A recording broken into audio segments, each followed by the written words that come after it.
సాక్షి అనుదిన మన్నా ద్వారా మీ అందరికీ శుభోదయం. నేటి యొక్క సంవత్సర చివరి దినం వాచ్నైట్ సర్వీస్ ఉంటుంది. రాత్రి 9 గంటలకు పర్లోకూడెం పరిచయలో 12 వరకు కూడా ప్రత్యేకమైన ఆరాధన వాగ్దానాలు ఇవ్వబడితే ప్రతివారు సకాలం రావాల్సిందిగా కోరుకుంటున్నాను. నేటి యొక్క బలమైన మాట కీర్తన 127 2వ వచనం. తన ప్రియులు నిద్రించుండగా ఆయన వారికి ఇచ్చుచున్నాడు. ప్రియకుమార కుమార్తె, ఈ సంవత్సర కాలం అంతా అనేకమైన పరిస్థితులు మన గుండా మనం వెళ్ళి ఉండొచ్చు.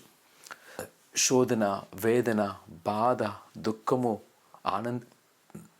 అద్భుతమైన కార్యములు, ప్రతికూల పరిస్థితులు, అనుకూల పరిస్థితులు అయి ఉండొచ్చు. ఈ చివరి దిన మనకు అనిపిస్తుంటుంది, దేవుడు నాకేం చేస్తున్నాడని.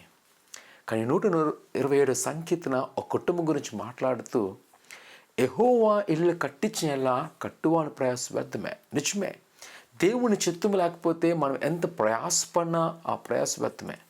కానీ దేవుని చిత్తం మన మీద ఉన్నట్లయితే, మనము దేవునికి అనుకూలంగా నడిచినట్లయితే, లేదా మనకు జీవితము దేవునికి అనుకూలంగా ప్రవర్తించినట్లయితే తన ప్రియులు నిద్రించుండా ఆయన వారికి ఇచ్చున్నాడు.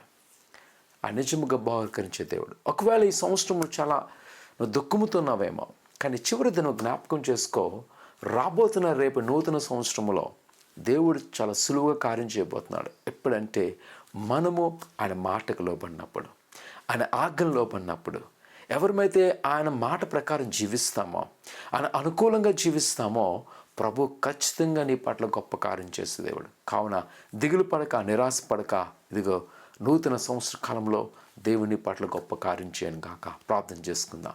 పరిశుద్ధుడా, ఘనమైన దేవానికి కొందాలు. నీ బిడ్డలేని వారిని మీ జ్ఞాపకం చేసుకోండి. నీ దైవ ఆశీర్వాదంతో నింపండి. వారికున్న కొదువులు, వారికున్న ఆటంకాలు తొలగించండి.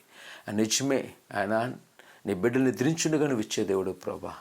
ఆయన నువ్వు ఎల్లప్పుడూ వారు చూచే దేవుడు.